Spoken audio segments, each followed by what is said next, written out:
No? I think we are. Oh my gosh. Oh, my there we go. gosh. All right. That's right. I forgot to look at the chat. I'll do that Look, now. Mom, on the internet. You did it. Oh, people can't hear Pamela again. Got to remember, unless they can. Yeah, but it's always dangerous because you're like you're like a typey. Yeah. And then, all right. I mean, it's awesome to hear the disembodied voice of Dr. Pamela Gay speaking to us and joining in on the conversation. And I know it's a little unsettling for us to be talking to someone to ourselves, maybe a ghost, but Voice in the ether. Yeah, exactly. Ooh, the producer. Yeah, sure. You got a producer. What is this? Now they can hear me. CNN? Dave, how far is the telescope? Does it say? It is from Earth 593,000 kilometers right now. What percentage is distance to L2? Oh, let's see here. I think Not it's a only lot. like not even maybe 10%. I thought it was I more could probably do because the math on that. because it's 'Cause slowing L2 down. L2 so is it's not quite a million miles, so yeah, but it's slowing down as it's climbing the gravitational well. I know it's further out than the moon right now. Yeah. Yeah, they have the little moon That's on useful. the visualization. You can see it. I think so. 1, 2, 3, 4. I don't think that's percentage though. I don't know what those increments are. It's got 1, 2, 3, 4. Oh, days. It's got the Days? increments on the bottom. How many days out it is, time wise. Days. What is the total time? Like 29 days ish? Yeah, Yeah. it's like 29, 20, 30 yeah. days to L2, Yeah. so it's about 4.5 days And then right 6 months of calibration. now. Well, that's great. That's 6 months when I can write the prediction paper we wanted to There you write. go. Their astronomers already have time on it, though. There's some. I've talked Oh, to yeah. some that already have, Yeah. have signed up for.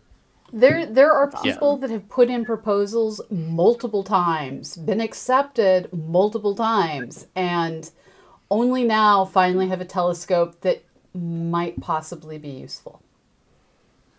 Maybe possibly. We're still hiding all of our language Oh yeah. Yeah, Oh so- yeah. out of Yeah. I mean, fear of I mean, the you- curse. part of it, I think, is you're going to see so many brand new discoveries and interesting things. There's going to be a lot of follow-up observations. So So who knows what the next couple of years are going to look like? Everyone's doing observations on what they think is important, but within the next couple of years, it's going to be so like they're going to be like going back and looking at those weird galaxies seen at the beginning of time. Mm-hmm. Do you think they're going to do one of those like deep field type ones? Oh yeah, Oh yeah. And just let it absolutely. blast for a couple of weeks. yeah. They've mentioned that for they. sure. Yeah, I've talked to some people from JWST, from STSCI, Space Telescope Science Institute. Space Telescope. Science Space Telescope Institute. Yeah, Science yeah, and they've Institute. said that they are going to be doing. I think it's some under the Cosmic Visions program. Yeah, they're doing Yeah. something like the deep field that they're going. Yeah. The same region. I think they're going to. Yeah, that's Maybe. exactly it. Yeah, Yeah. yeah, to compare and contrast. So it'll be interesting to see all the same galaxies pop up, but then all of the new ones. Yeah, I farther love the on. fact that so much of the first time that we're getting on it is going to be looking back at stuff we've already seen before. I love that because so many of the weird and the strange and the far, like we saw just enough of them with Hubble or Spitzer or something to be like, hey, that's weird. What's that? Yeah. I have many questions now. Some of the exoplanet spectras, I think, are going to be interesting to actually get into the chemistry of some of these exoplanets. Could be really intriguing. Absolutely. But I definitely think that people need to manage their expectations about what James Webb is going to be able to find in terms of life. Oh yeah, Yeah. like it's not going to be able to Right. find life. It'll find places that might be hospitable for it, maybe. Yeah. Or that have Yeah. the right atmospheres for it, Yeah. maybe. Water detected vapor, in the oxygen. water vapor detected chlorophyll, in the no. atmosphere of a planet, and then you look at it like, oh, does that mean there's oceans? You're like, I just want the high redshift flux. You guys are talking about planets. Sorry, I'm an exoplanet gal. That's my thing. So, yeah, there was a whole section of AGU's fall meeting that was like, if an exoplanet has water in the skies, does that mean there's oceans? And all of the conclusions were like, maybe? Yeah. I'm so glad that you escaped the AGU COVID. Oh, yeah. Yeah. I think only one person from our team, from EOS's team, was there, even though, we're AGU's news magazine. Oh wow! We were all EOS rational thinking human we were beings. we were all given the option to opt out because EOS's presence is not really needed at a conference if we can report virtually, since we're news reporters and stuff. We don't actually need to be on site. So only one of our team opted to go. She's fine. She's very healthy. Nothing happened. As far as I know, all of our staff are healthy. Have you been looking at the stats today? Oh yes, I have. Oh, yeah, we're all just crushing it. We're just absolutely just blowing through every record that we've ever had. Oh no, my husband and I both got the flu like the past 2 weeks, and we were super scared, and there were no tests. The flu is making There were no a tests big to be comeback. found. Yeah. All right. Enough. Time for us to begin. One thing, Pamela, maybe I'm being super nitpicky, but on the slide this says WSHcrew.space and says Wednesdays at 5 p.m. Yeah. Wednesdays is With an apostrophe. misspelled. No apostrophe. Okay, I didn't curse on stream. Let me fix that. It's okay. Could I also request that my last name be adjusted as well? What did I? Oh, okay. So there's no second C. Right. Oh, All right, let me fix all the things. This is what happens when your producer has a PhD but also has dyslexia. Yeah. No, it's the most common misspelling. Everyone thinks that I make delicious baked goods. Do you not? I make the baked goods. I made puff pastry today. Very proud of that. One fixed. I miss having an oven. Yeah, how do you not have an Here in the oven? trailer. I'm in a trailer.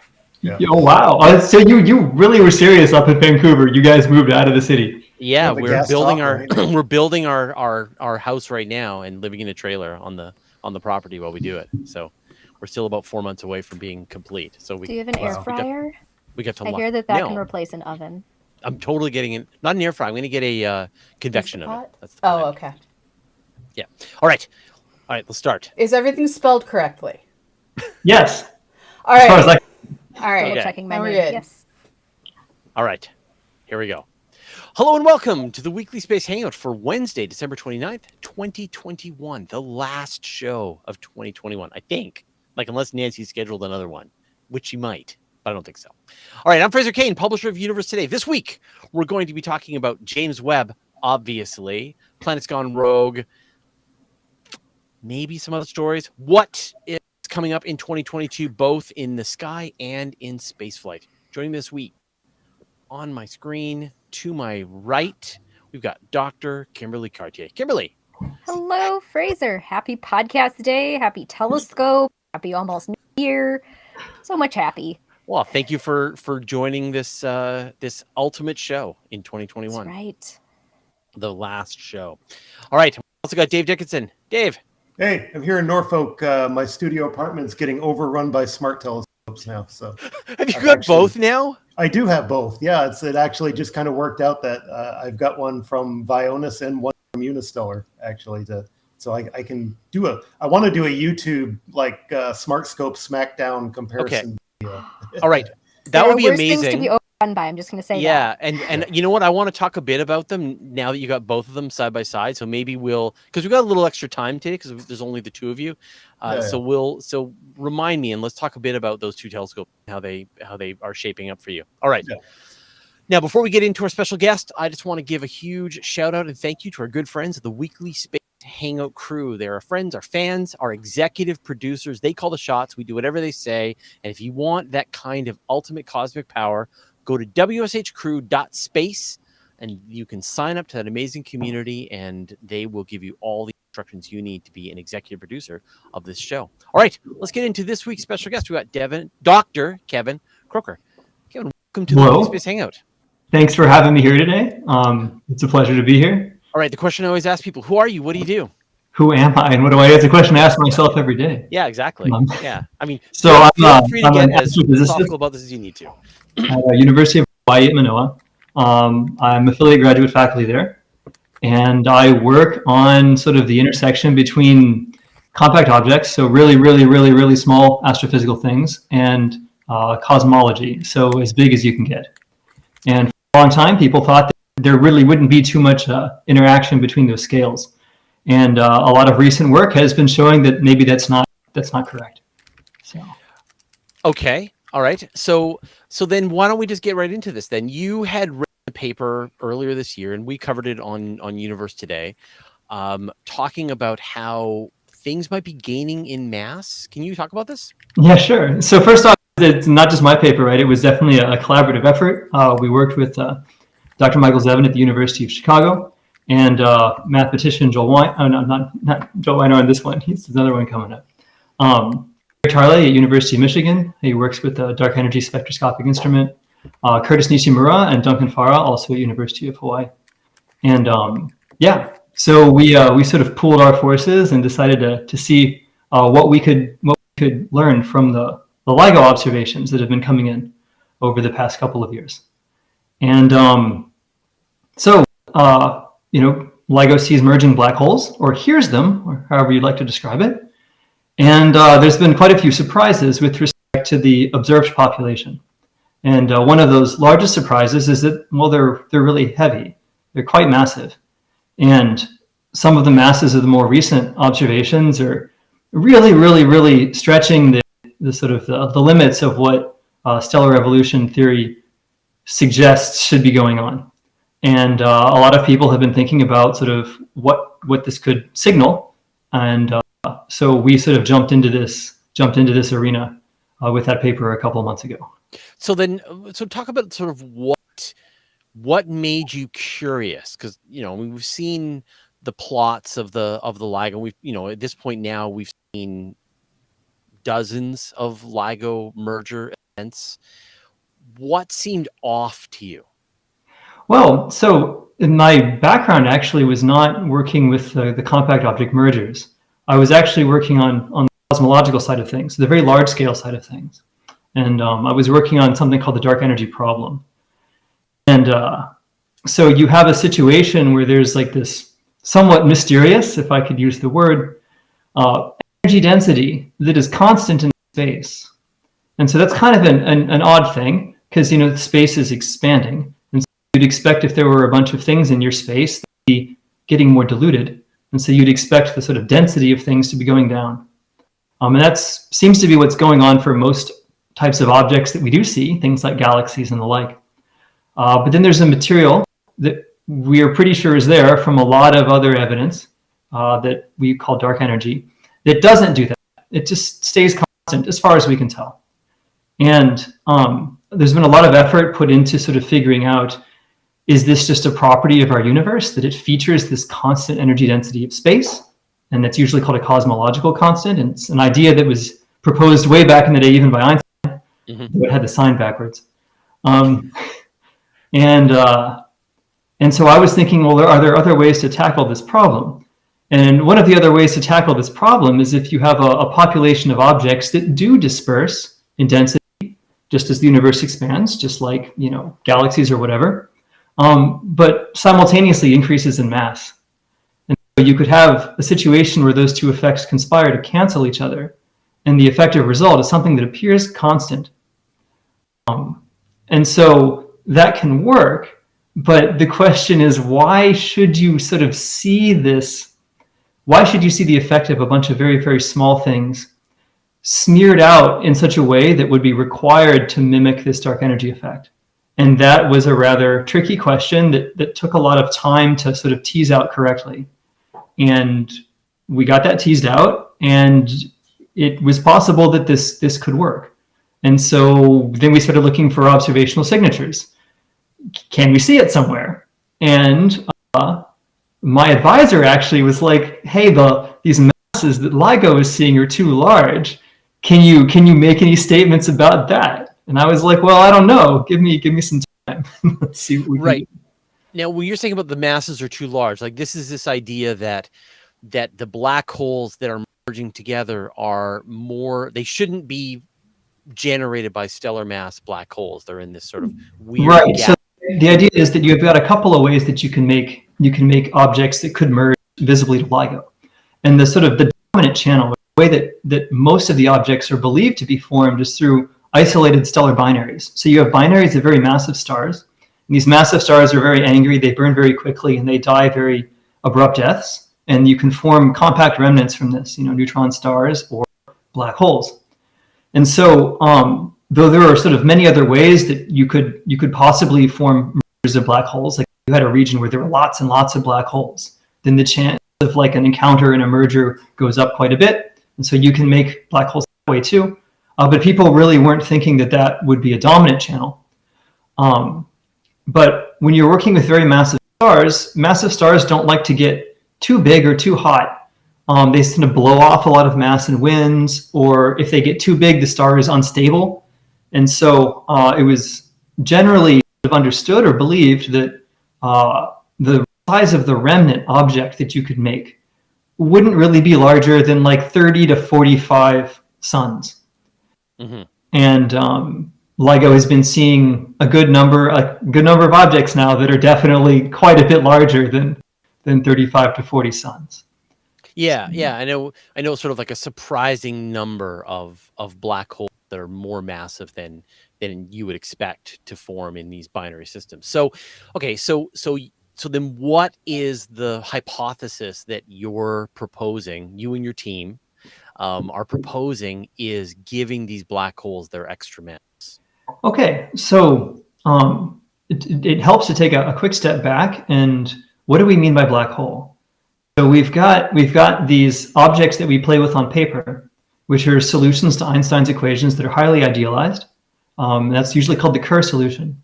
And so when people sort of train LIGO or teach it to be able to extract parameters from the mergers from the data, you have a vast library of simulated mergers of two Kerr objects. And they plug that into the computer and they crunch that out, and it's really hard to do. And from that, doing many different trial systems, you can then, when you get data into LIGO, you can say, aha, it's about here. And you can figure out that they were this massive and they had this spin orientation and various other parameters about the system. So, but is the Kerr solution what is actually realized by nature? And so what's realized by nature, we would call an astrophysical black hole. And the answer is no, it can't be. And that's because the Kerr solution, or this thing you write down on paper, does not agree with our universe at large distances.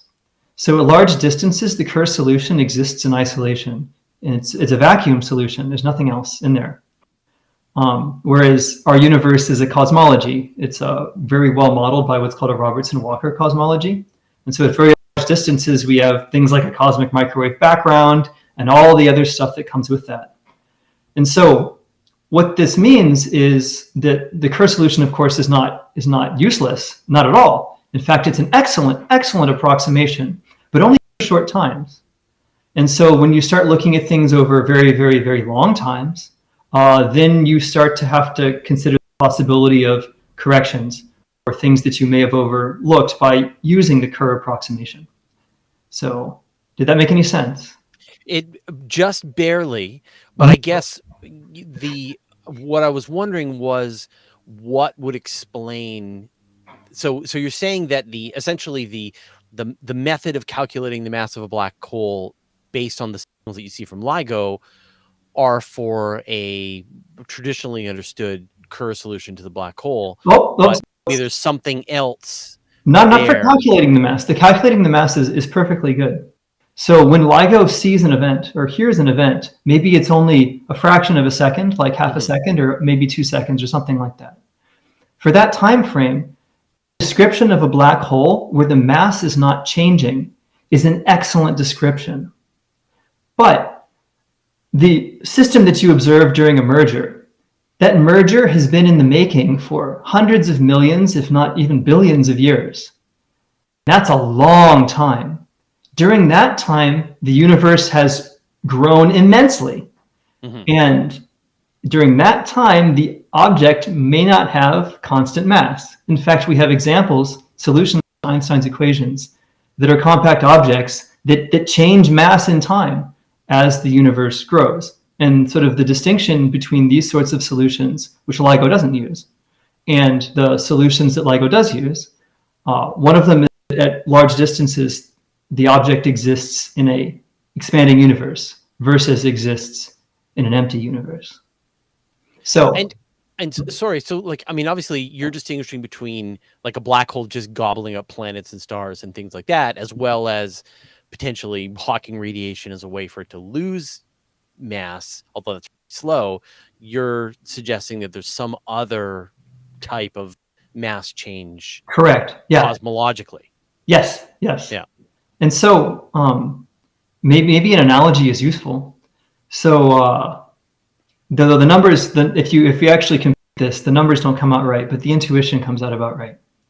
So you could sort of imagine the black hole as like a rubber band, and imagine that the rubber band is somehow pinned to the universe itself. So as the universe expands, it's stretching the rubber band as well. And so the energy of the rubber band is going up as the universe is expanding. And so in that respect, sort of the mass of the object also goes up as the universe is expanding. And so the universe, or the black hole, can sort of stick to the universe to varying extents. And this is, I mean, you know, when we imagine the universe, we imagine the expansion of the universe or the expansion of space-time, or over time, as I guess the universe is becoming less dense over time. But the matter inside the universe is freely floating and moving around. It could be carried along by the expansion of the universe, but not that the expansion is actually affecting the individual objects. And so you're saying that the expansion of the universe is actually affecting objects in the universe themselves, all getting bigger? Yes. Yeah, that's the conclusion. And the thing is that you don't normally see an effect like this because it's related to how relativistic the material is. And so most material is extremely, extremely non-relativistic. So most of the energy is sitting in the mass, is sort of flowing in the time-like direction. This is sort of the technical way to say it. So even for like the center of the sun, is the material there is still pretty non-relativistic. So you can't see this sort of effect. But for objects that form in the depths of massive stars, the material is very dense. The neutron star material is extremely dense. And if you had something that could astrophysically represent a black hole, it's probably the densest stuff that you can make. And for material that is that compressed, then the coupling effect can become large and observable. And so what would be the implications for dark energy if this is true? Well, so for the paper that we put out, the value of the stickiness that sort of looks cute with the current data is one half. One half looked nice. If you wanted to be able to have these objects be dark energy objects, that value needs to be 3. And 3 is actually the maximal value that stickiness can take. Mm-hmm. And so given our current sort of understanding of stellar evolution and population and how stellar populations develop and grow, a stickiness of 3, a maximum stickiness, is not favored by the data. It's like too strong. But we did find that if you have a stickiness of, say, 1/2, it really helps. And so I'm trying to think, like does an increase of mass across the entire universe, like literally just everything is increasing in mass, and that?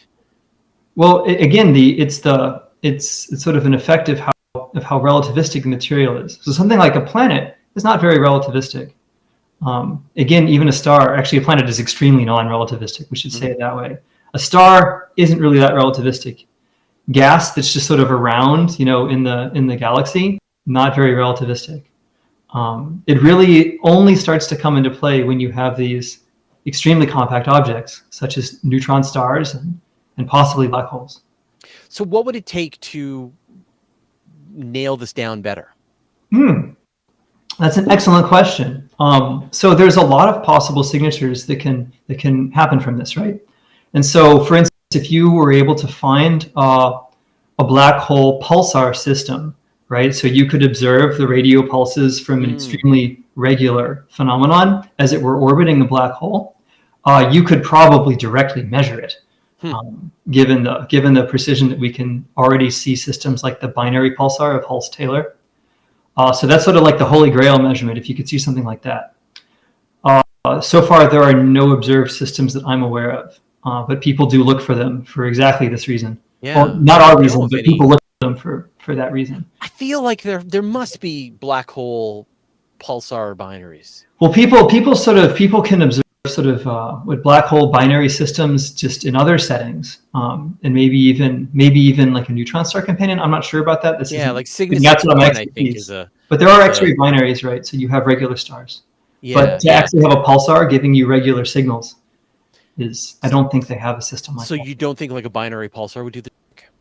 Well, a binary pulsar, so you can sort of look at the analysis for the binary pulsar, and you can say, okay, given the current agreement with the predictions and the observation of binary pulsar, say there's one that's been observed for about 35 years, you can constrain the sort of stickiness for the neutron star material to be about less than 4/100ths.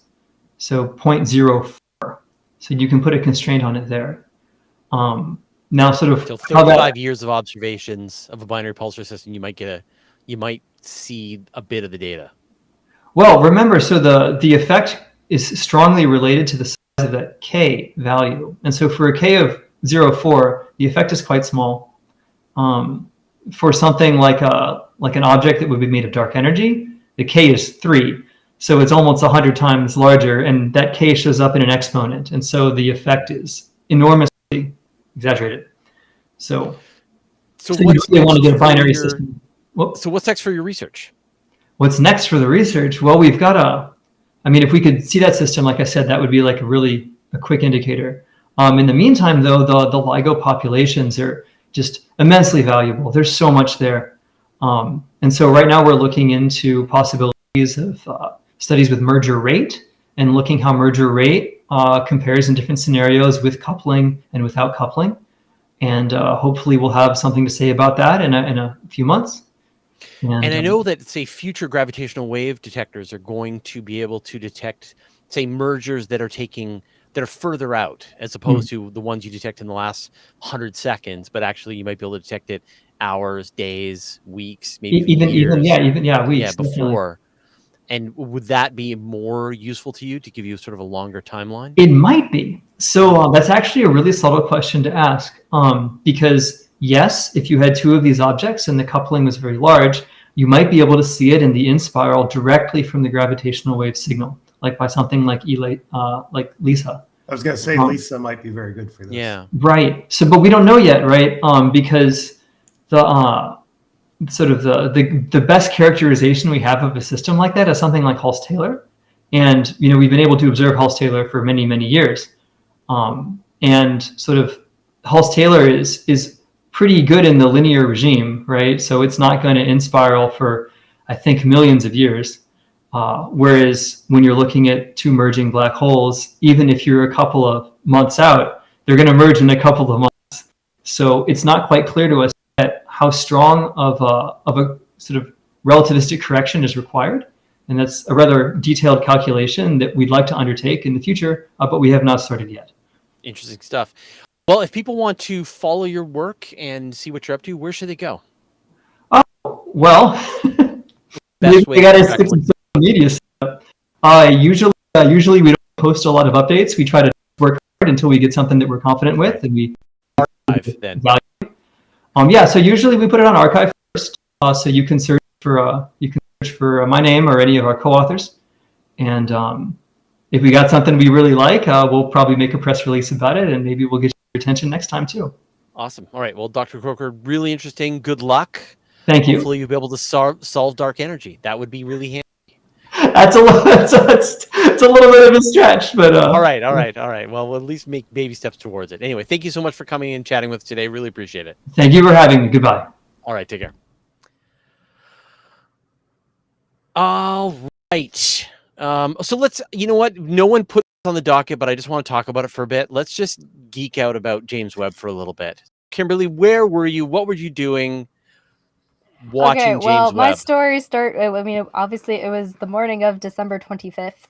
It's a holiday for many people. I was in bed with the flu. Oh, no. Oh, no. But I got out of bed in time for the launch. I was watching the launch, and I was live tweeting from the EOS Twitter account very excitedly. And from my own Twitter account, side by side, I had to be very careful which I was posting where. And it launched. Yeah. It Dave? launched. Let's see. Saturday morning, Christmas morning, I had the article written for Sky and Telescope. Launch articles are usually pretty straightforward. As I tell my wife, It's like there's really three outcomes. It's either going to get delayed, it's going to go on time, or it's going to explode or something. Right. Now we can say that without cursing it. But it was a flawless launch. Yeah, it was. There was no nominal. We have yet to have. Yeah, nominal sounds Nominal. like it's like, but we have yet to have a cringy moment with JWST where there's something that they didn't expect and it might not. I know, but I'd never seen such a flawless launch. It actually got delayed a few days because it was supposed to go on. Look at that majestic creature. Yeah, and then I remember about this time last week, all of space Twitter was like, they're launching on Christmas morning, and it was the present to all of astronomy. Yeah, and it was article 95% written, and then I just put in there it went on time, and we're getting good signals, and went and enjoyed the rest of the day. Yeah, it was amazing. I joined Christian from Launchpad Astronomy on his live stream, and Kevin, we can still hear you. There we go. All right. Sorry. So I joined Christian from Launchpad Astronomy, and so we live streamed the launch, and he had a bunch of guests on, and I was so ready for cancellations and delays and holds and scrubs. You had many years to get your hopes up and have them be let down. Yeah, and have them be dashed. And it was every launch, that's what happened. And even this past week, it was the 24th, and then it was the 25th. Yeah. There was one last delay. I mean, I think my only complaint was the cloud cover just made the rocket disappear within a minute. Like the rocket punched through the clouds, and then that was the last we saw of it. Those are Mars Maven was like that when I saw it. The worst launches are low cloud cover launches. They're like, oh, there it goes, it's gone. Yeah, yeah. So that was sad. You really want to watch it for ages and ages and ages, just waiting for something to go wrong. Well, not for something to go wrong. You've been waiting so long. You just want to be able to enjoy every part of this process. It got off the ground. It didn't explode. I'd Again, hate to I was be- sick with the flu, so I sort of went to bed after that point. I'd hate to have had to been the launch director that had his finger on the abort self-destruct button. That they just to think you even have to do it. Destroy a $10 billion satellite button. Yeah. Oh, boy. One thing I wanted to point out that really doesn't get mentioned enough. This is a joint mission. I mean, it's a NASA, Canadian Space Agency, European Space Agency joint mission. That doesn't get said a lot in many of the news articles. So. It's true. Yeah, and so I mean, Ariane Space. I mean, their part of their contribution to the mission was to provide the rocket, and they did a phenomenal job of putting that rocket in putting that telescope on exactly the right trajectory for it to be able to reach Mm-hmm. the It L2 was so point. good. They're going to have extra fuel. We found that. Yeah, Awesome. incredible. Extra And that's the fuel, big news that extra- we've had. Extra time with the telescope. Yeah. That's Yeah. all. Unlike Hubble, James Webb is on a limited timeline. It's eventually going to run out of propellant and drift away from L2. Yeah. And they were, I think, originally had slated for 6 years. I forget the exact number, but it was short. The primary 10 years now. The primary is 5 years, and then they were expecting another 5 years easily in an extended mission. And now, because the trajectory was so good at the beginning, that they're going to have a little bit more than 10 years. We were talking on Twitter earlier today. This may give them actually. I mean, right now we all say there's no way to reach it, to repair it, to refuel it. Maybe in 10 years there could be. Maybe. Yeah, I mean, if you look at the picture right now, you can see that little ring on the bottom of the telescope and the two little black dots, and that is the ring that the rocket was. That's where the upper stage was clamped on to the bottom of the telescope, and the two little dots are the fuel lines that connect up into it.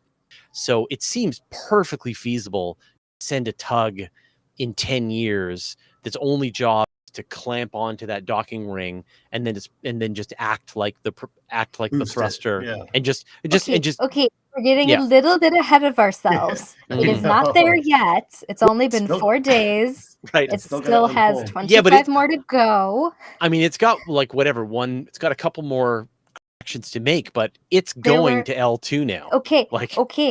But something's going to L2. There's still time for the curse to be invoked. So we're still being a little bit cautious.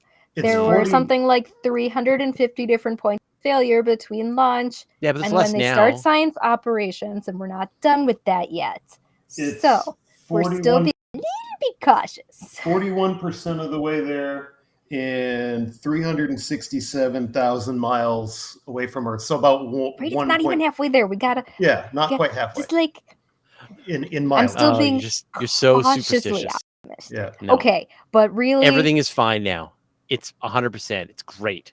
Oh, and amateurs now you need to sit and then run around the building 3 times. Nothing is going to go wrong. It's going to be flawless from here to there's salt over your shoulder. I'm just going to do this until you explode in a I might just flame. do that. Yeah. All right. Well, let's move on to the actual stories that we brought. Kimberly, let's talk about rogue planets. This is huge. Rogue planets. Some of my favorite kinds of planets may not actually be planets at all. And I say that because rogue planets or free-floating planets, they're called planets, but as we all know from 2009 or something, a planet needs to orbit a star. Yeah, right. And these planets don't. Moving on. These planets don't orbit a star, but they are about the same mass as the planets that we see in our solar system. Many of them that we have found are about Jupiter-ish or Saturn-ish in size. Some of them are only a couple times the mass of Earth. And these planets are floating through the galaxy willy-nilly, unattached to any star. And it's sort of a mystery how they actually got there. There are 2 prevailing theories. One of them is that they formed like a planet in a solar system would, out of the leftover material from star formation that flattened out into a disk and then accreted planetesimals. And then at some point, gravity knocked it out of a solar system. It's thought that our solar system may have done that to 1 or 2 planets at some point in its very early history. So it's very plausible that these planet-sized objects that aren't attached to a star actually did form like planets. It's also entirely possible that they formed more like brown dwarfs. That meaning sort of like stars, where they started as a cloud of material that collapsed downwards and just never accreted enough mass to be a star that's fusing hydrogen. Brown dwarfs probably formed this way, and some of these rogue planets are not too much smaller than brown dwarfs. So maybe they formed that way. The problem is it's very, very hard to find rogue planets. And in fact, most of them are found completely by accident in chance alignments that cause tiny little blips in brightness of other stars, and we see them through something called gravitational microlensing. And there are 1 or 2 or 3 telescopes who basically only look for gravitational microlensing signals. And that's how the majority of rogue planets have been found. You have a planet that randomly floats in front of another star, and you're looking at that star, and that star temporarily jumps in brightness, and then it goes back. And you're like, huh, something temporarily got in the way. It's about the mass of a planet. And that's how we find most of these rogue planets. But there's another way to detect a rogue planet that sort of gets at a population of rogue planets that we don't normally see. Microlensing, it's a random alignment, but you really need to be looking at a pretty dense field of stars if you really want to find this random chance alignment. So most of the rogue planets we've found have been detected in the direction of the galactic center, where there's a lot of stuff. So a much higher chance of a random planet getting in the way. And really, you can find any mass of planet. That's where we found, some of the really tiniest ones that are only the size, a couple times the size of Earth. But we don't really get any other information about it. It's chance alignment. It's a once in a lifetime thing. It'll never align again. So there's no follow-up possible. You can't tell what mass it is, but you can't tell how big it is. You can't tell how old it is. You can't tell what temperature it is. You can't even really tell what direction it's moving and where it may have come from. Just that it exists. Just that it exists, and it is this mass. And it's somewhere in the direction of the galactic center. So there's not a lot of follow-up you can do there. This other way of detecting rogue planets gets at a totally different population of rogue planets. And it reminds me a lot of how we describe direct imaging of astronomy and compared to transit astronomy, in that it gets at a totally different population, but it uses a lot of the same principles, in that we're looking for the heat emitted by the planet itself and how it stands out against the background. So we're looking in the far infrared for the leftover heat from planet formation. So we're looking at very young planets, and usually planets that are Jupiter-sized or slightly larger, so that we can actually see that infrared glow among the background. And it's a technique that's been used sparingly, because it takes a lot of data to find something that tiny. We're talking itty bitty bitty. So I mean, it's barely the a same pixel. technique they use to search for brown dwarfs. Like you're It's the looking same for technique, but right, you're looking for something that's cooler, 10 times smaller, right? Smaller and cooler than and a brown fainter dwarf, and cooler. right? And so the image that's up right now, we're seeing this chunk of the sky and Seeing little a red chunk circles. of the sky called the Upper Scorpius Stellar Association. It's a very young, only 10 million year old stellar association, not quite a cluster, and it's pretty close to Earth. And what you're seeing in all those little red circles, at the center of each of those little red circles, is a very tiny infrared hotspot that may very likely be a rogue planet, a very young rogue planet. There's somewhere between like 70 and 170 of those. That seems like a lot. It is the largest. It's like the largest drop of rogue planets that has ever happened. The largest batch that we've ever discovered all at once, and it was discovered using 20 years of data through a variety of telescopes: the VLT, the Vista survey, the VLT survey, and now Gaia. All of these visible and infrared and astrometric surveys looking at just this one chunk of sky They looked at tens of millions of objects at their positions, their very tiny motions, their colors, and their luminosities over 20 years. Right. And they So found 70 So it's like a Hubble deep field, but for rogue planets. Yeah. Yes, So exactly. now you mentioned that they might not be planets. That was the impression I was getting from you. Yeah, they might. I say they might not be planets. In that, I mean, they may not have formed the same way that planets formed. They may not ever have been around a solar system, or ever been around a star. They may have formed in the field in isolation from a collapsing cloud of gas and dust, just like a star, just like a brown dwarf. And the real gem of using these IR surveys to look for rogue planets is that you get younger planets. You don't get masses, but you can look for them in a range of locations. You can find them of different ages. And because of that, you can start to fit them in to what we already know about how stars form. How many, like if you take a giant cloud of gas and dust, how many big stars do you form out of that? How many tiny stars, how many brown dwarfs can you form? How many do you usually form? And how many extremely tiny objects can you form from that? When I think of a bell curve, I would anticipate that there would be a ton of the smaller objects. Like you'd have That's usually what we find. Yeah, exactly. Yeah. That's usually what we find for stars. There are, on average, out of a single cloud, you'll get a couple of larger objects and much more of the tiny objects. So not a lot of A stars, or O stars, but a lot of M dwarfs, and even more brown dwarfs. However, so then in theory, if these things can just form, then you'd have way more of these. Yeah, exactly. You would expect that as you go to lower and lower masses, getting to brown dwarfs and even lower into planets, you get even more of those. However, what we find here in this group, and that's what's really interesting, is that the amount of rogue planets, and again, it's only 70 to 170 of these rogue planets that are possibly in this grouping of stars.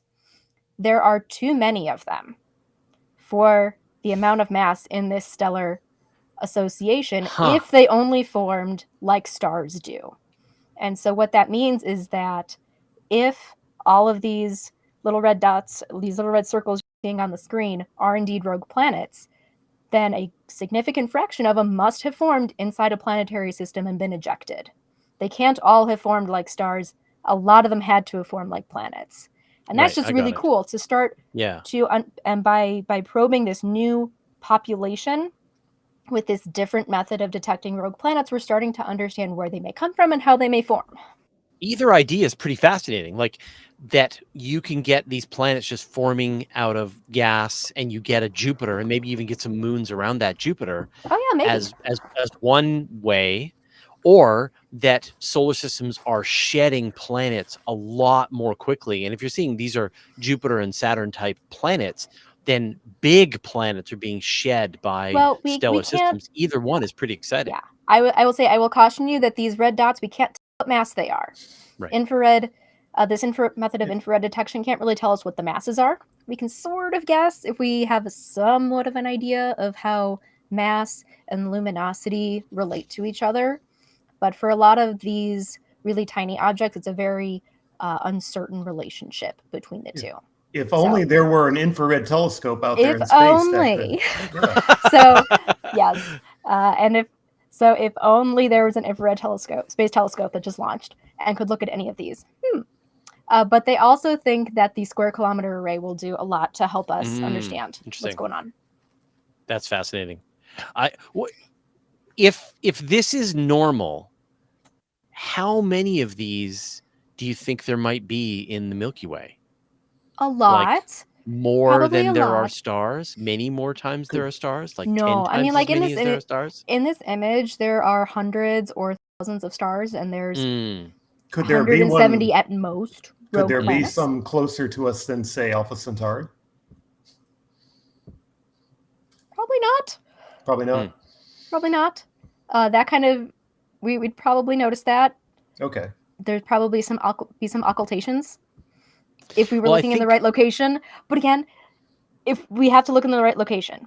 Yeah. If it was young enough that it was going to be glowing, we'd have seen it. If Yeah. it's not, it's going to Yeah, be dark. yeah. And so there's no they- infrared glow to see, so it has to have that chance alignment. Yeah, they did a survey with WISE, and they were able to rule out any I do remember that. Saturn or Jupiter-sized planets orbiting the sun out to a distance of, I think, like 50,000 astronomical units. Yeah. I do It's sort of like the Planet 9 problem, but a bajillion times harder, right? 4 pi times harder, since Right. you're looking at a sphere and not just a plane Yeah. or even a section of a plane. Yeah. Because if you're just looking for it to randomly block something out, Yeah. I wonder if that's Nancy Grace really Roman is hard going to to be a better machine for this, because it's infrared too, but it's got a wide field of view as opposed to a really narrow field. I wonder if it can help get a sense of doing surveys of these things. possibly. I'm unsure about its sensitivity compared to VLT. I don't have that number Yeah. off the top of my head. Yeah. And I think a lot of it had to do with like building up the 20 years of data and stacking those images and stacking Right. that information, and then also having Gaia to be able to know the positioning and match everything together.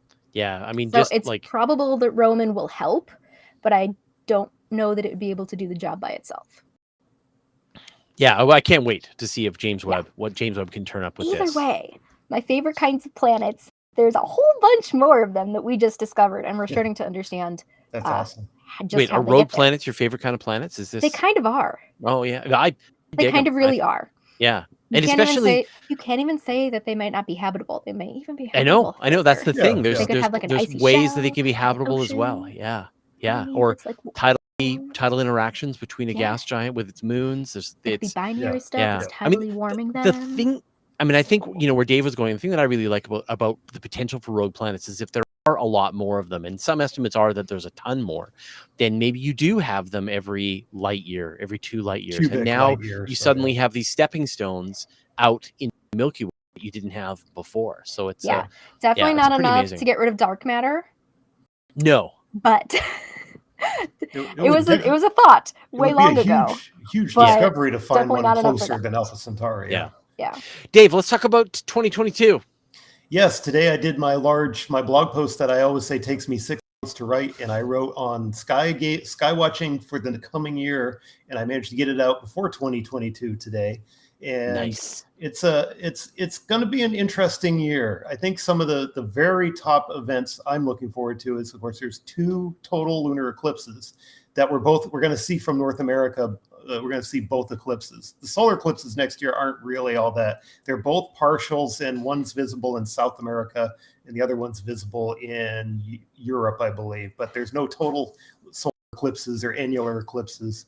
Coming right up at the turn of the year on January 3rd, we have the quadratid meteors, which usually are kind of elusive because they have a large peak, but it's also very narrow time. So I've never had a lot of good luck seeing it, but the cool thing in 2022 is they occur right after new moon. The new moon is on January 2nd. So that's going to be coming right up. And on the same day, you might have seen all these pictures going around the internet of Comet Leonard right now. Mhm. That is going to be reaching perihelion. Unfortunately, it's better for Southern Hemisphere observers in the evening now. We had our shot to look at it in early December. Here in the morning sky. So it's been flirting with naked eye brightness. And I've seen some pretty amazing pictures that are coming out of Australia and South Africa and imagers watching it. So that reaches perihelion on January 3rd. And another thing going on in the entire year, that the sun has just been ramping up with solar activity. There's been an amazing amount of sunspots right now. And we're going into the peak of solar cycle 25 in 2020. So it seems like there's been a lot of discussion whether this solar cycle is going to be especially strong or it's going to fizzle like the last 2 solar cycles. So it seems as if it's actually overperforming, if what's been going on this last part of 2021 is any indication. So I think that's going to be a big story. I mean, more sunspots means more aurora, more solar activity. That's just going to, in aurora also will be further south than general. So I think that's going to be interesting too. Mars reaches opposition. It's an opposition year next year, so it's always a good time to observe Mars.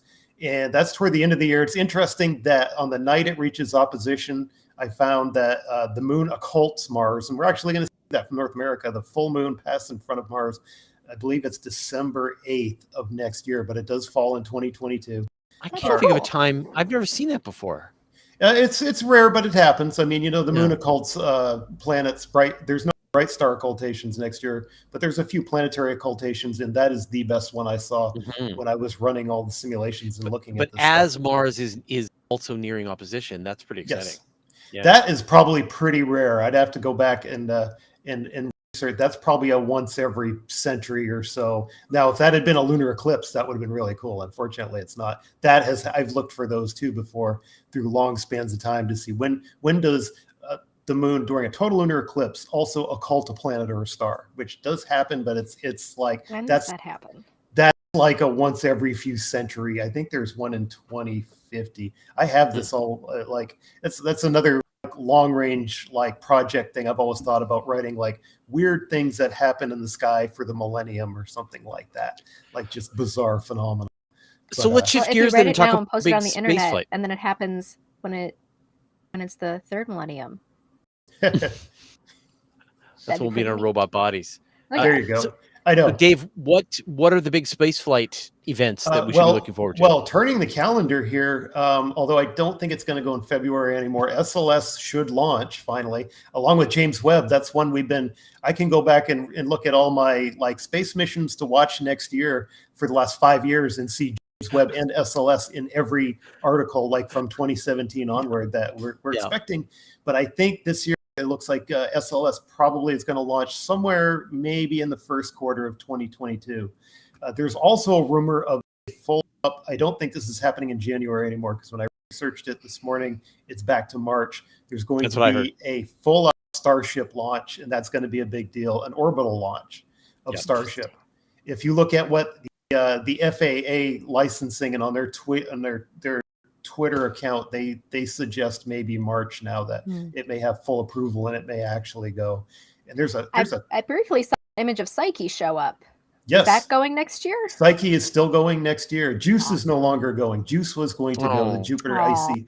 That is back to 2023 now. But Psyche is going. ExoMars, the Rosalind Franklin rover is going to go. Those are the big planetary missions next year. There is a ton of moon missions. I believe there's 9 that I counted. Have they solved all the issues with the Rosalind Franklin? They were having problems with their parachute. They were, they delayed it. It was supposed to go, remember, in 2020. In the 2020 launch window, the Roscosmos, it's actually a joint Roscosmos ESA mission. Roscosmos is supplying the landing platform that's going down.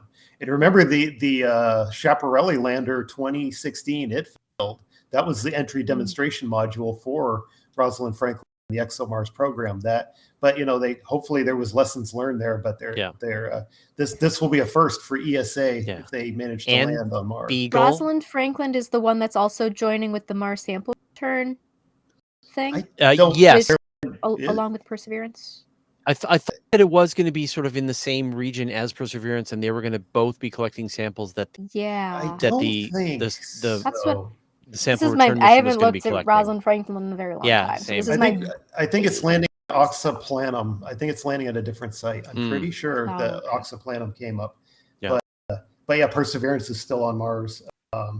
Also for moon missions next year, the CLPS, the Commercial Lunar Payload program, that NASA's commercial program, that's going to get underway with Astrobotics is landing their Peregrine 1 mission, and Intuitive Machines is also planning on doing 2 missions next year to the moon. India's Chandrayaan 3 is going to the moon. Remember Chandrayaan 2, the orbiter was successful, but the lander and rover failed. That was a couple of years ago. So they're going to take the crack at the lander. Yes, this is basically Chandrayaan 2 over again with Chandrayaan 3. Yeah. The Koreans want to send an orbiter. UAE wants to send a combo orbiter lander along with Japan. I think it's iSpace. This is actually a private company out of Japan that wants to go. There's going to be a lot even if half the moon missions planned go, it's still going to be a very busy moon year in terms of spaceflight. And of course, Artemis 1, when SLS goes, that's the first Artemis mission. And their first mission is going to sort of be a recreation of the Apollo 8 mission, right? Yeah, it's going out around the moon. It's going to test the MPCV Orion vehicle. It's going to go through. I don't think we're going to see a crewed mission. I believe I saw 2024 for the first crewed mission dates. And I think it's a little depressing that their launch cadence with SLS is so far apart. I mean, you remember with the Apollo missions, they were doing a couple a year. With SLS, we may see a mission every other year, a mission every other year. I did some back of the envelope estimations, and like the Apollo missions cost about $250 billion for the actual Apollo program. I think NASA spent about $350 billion, while the space shuttle cost about $180 billion, and SLS is currently in the $20 billion range. Yeah, with a couple of $1 billion per mission going forward. So they're kind of redoing the Apollo missions on about a tenth the budget. Yeah. I think it won't get really exciting till I don't think we're not going to have footprints on the moon until it's going to be past 2024. That was the original. 25, I think, is 25, 26. 26 is what I've heard now. Oh, another interesting one going is Capstone. That's part of the Artemis program. That is the gateway for the lunar gateway that's going to actually orbit the moon. That's the Pathfinder that's going to go and do that same cis-lunar polar orbit around the moon, just as a proof of concept for lunar gateway is going to be interesting. To have an actual permanent crewed presence around the moon could be interesting. Yeah. Awesome. It's going to be pretty exciting stuff. I'm looking forward to all of it. Especially, man, I think I'm most interested in Psyche. If I had to pick one of them, it would be Psyche. Yeah, I think Psyche is a really cool mission. Yeah. Metal. All right. Well, we've reached the end of our show. Yeah. I mean, it's metal. I've got metal meteorites all here. So I just want Dart. I want to see a pole. Oh yeah, Dart. Dart is going to hit its target. Dart just launched, and it's going to hit its target in September, I believe. So it's we saw its first image, and now we're looking forward to its last image. Yeah. Do you happen to know when the follow-up to Dart is going? Hera, that'll do all of the follow-up measurements. I believe it's several years. I haven't seen that in research, but yeah. Okay. All right. Well, we've reached the end of our hour. So now's the time to shamelessly self-promote. We're working on Kimberly. I'm on vacation right now. Okay. I just finished up the AGU fall meeting earlier in December. There was a plethora of amazing science. I have one story that I'm still working on about how Europa's ice and ocean interact to change what Europa's day is like. Wow. Which is pretty neat. So that'll probably show up on EOS.org sometime in January. Very cool. Other than that, I'm looking for cool science and excited to find new stuff. And if people want to track your work, where should they go? If people want to track my work, they should go to EOS.org, which is where all of my stuff is published at the moment. And some of that is also on Twitter at AstroKimCartier. But again, I'm on vacation, which includes from Twitter. So right, look for but they me in a can couple still weeks. sign up to your Twitter. They can still read some of your older work on They totally EOS. should. They shouldn't shun you for going on vacation. Dave. I'm Astro Guys with a Z on Twitter. I'm a frequent contributor to Universe Today, Sky and Telescope, Astro Gear Today, and I'm writing news content for Vionis telescopes as well. That's why I have the Loner telescope. Oh. I gave them the suggestion. It's like, hey, when I'm writing these deep sky guides, I can illustrate these articles with photos from your telescope if you let me have one to play with. So that was one of our agreements. Clever. So, very nice. So it's but and actually it is cool to illustrate it with their photos. Yeah. It's an interesting scope. Both of them are interesting to play with for different reasons. But absolutely. I mean, it's the future, like the inevitable future. I wanted to talk about them, but we don't really have time. But this method of doing astronomy is the inevitable future of it. Like using a regular telescope is such a miserable experience that this is what the world needs. It's just who can afford a $4,000 telescope. So hopefully the Unistellar one, what's amazing is they're networking these scopes together and they're doing exoplanet transits with a little backyard telescope. That is too amazing to me. And of course, you mentioned it earlier, but I guess the big thing that you're working on is you published the gigantic What to See in 2022 over on Universe Today. So people should come and check it out. And tomorrow, set their calendars. my what we just talked about, Space Flight 2022 comes out on Sky and Telescope. So perfect. Awesome. All right. Of course, I'm also mostly on vacation right now, but I will be returning, probably doing my next open space on Monday. So stick around for that. Yeah, I think we're done. Thank you everybody for joining us today, both on YouTube and on Twitter. Thanks to all my co-hosts. Thanks to Pamela for engineering us behind the scenes. Thanks to our special guest. Special thanks as always to Nancy Graziano for keeping us all organized. I hope you all had a tolerable 2021 and a much improved 2022, but stay safe, everybody. It's going to be a tricky few weeks for the next into 2022. So anyway, stay safe. We will see Happy all of New you. Year. Happy New Year. We'll see all of you next week. Thanks. Everyone.